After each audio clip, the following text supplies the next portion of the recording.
I've argued this point endlessly, and I try and explain to people, but they're not smart enough to understand that I don't care if I'm wrong.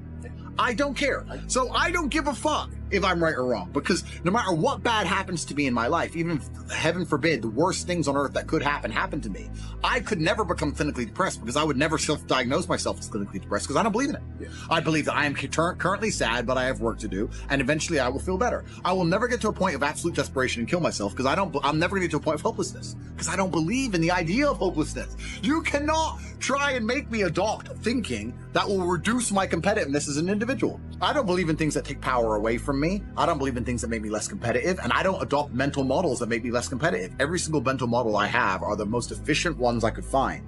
They're the mental model I found that if I adopt, I become a more fearsome predator. Life, the purpose of it is to learn, and it is to struggle, and it is to suffer. And I don't think that we are put on the planet to be happy. I actually genuinely believe we are put on the planet to learn things and to struggle and to genuinely suffer. I think that life is suffering. And I'm not saying this in a negative way. I think that if you want to be any kind of man of caliber, your life needs to be full of suffering. If you don't have that story of pain, you don't have a story at all. It's just the way the world works. You're not going to be a credible man who is respected if you don't have a bunch of pain and problems in your past. If you wake up and you're born as a man and everything goes exactly to the way you want it to, and everything's nice and easy, nobody's going to respect you, and you're not even going to be happy yourself. I believe that also the masculine imperative not only is to give, like we said earlier, but it is to overcome struggle. We look at struggles and we look at problems and we want to overcome them. You just said it yourself.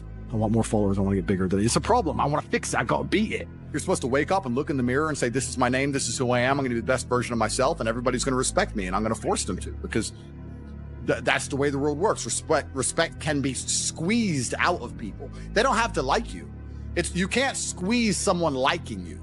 You can't grab space-time from the universe and force everybody to like you, but you can force everybody to respect you, whether they want to or not. All of my haters respect me. They sit there, this guy's so bad, but they can't say I'm unsuccessful. They can't say I'm not intelligent. They can't say I'm not rich. I'm still worthy of all their time and attention. They've dedicated their lives to me, so I've forced them to respect me.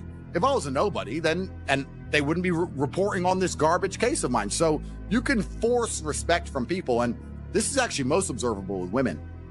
I get asked all the time, what do you feel? Or what about happiness or depression? That doesn't even, how I feel doesn't cross my mind. I don't know how else to explain it. There are days where I'm pissed off or sad or happy. It doesn't cross my mind. It's just like, I woke up, whatever mood I happen to be in, I have things I need to do. It's a busy day. Zuby's here soon. I need to go training before he gets here. I had a meeting with the bank at 7:15 a.m. I have shit to do. Like, I didn't cross my mind if I was happy, sad, excited. I just had to work. So I think my mental model, to a degree, I'm certainly not a person who doesn't feel emotions, because we're all human. I certainly do.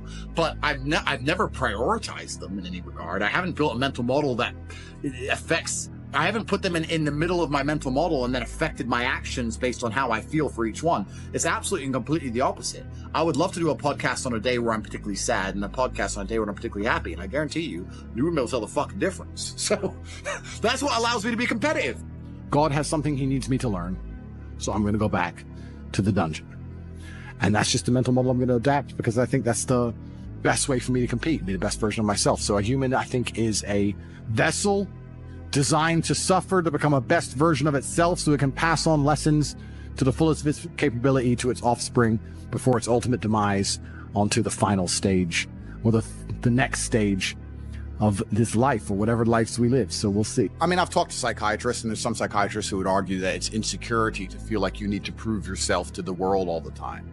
And I think that's part of the psyop. They convince you you're insecure if you want to prove you're capable. If you want to prove that you're different and intelligent and interesting, you're insecure. They always say that you're born abundant any which ways, then why is the rest of the world poor? Well, there you go. Yeah. But they say you should have no interest in what people think about you. That makes you insecure. And that is the largest psyop in history. To wake up and say, I'm not going to be successful. I'm not going to be strong. I'm not going to be interesting. I'm not going to go out there and test myself. And I'm not going to put the honor on my last name, because I would hate for people to think I'm insecure. I'm secure. So it doesn't matter if you think I'm a loser, and it doesn't matter if I am a loser. So I'm just going to sit at home and I'm secure.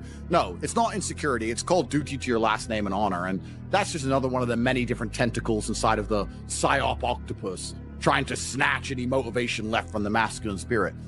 If I was a man who was unsuccessful and I hadn't met my physical capability or my financial capability or my mental capability or my spiritual capability, I would be insecure. I would sit and say, this is a failed version of who Andrew Tate could be, and I'm not happy with who it is. And I think that every man should be like that, so he gets up off his ass and does something.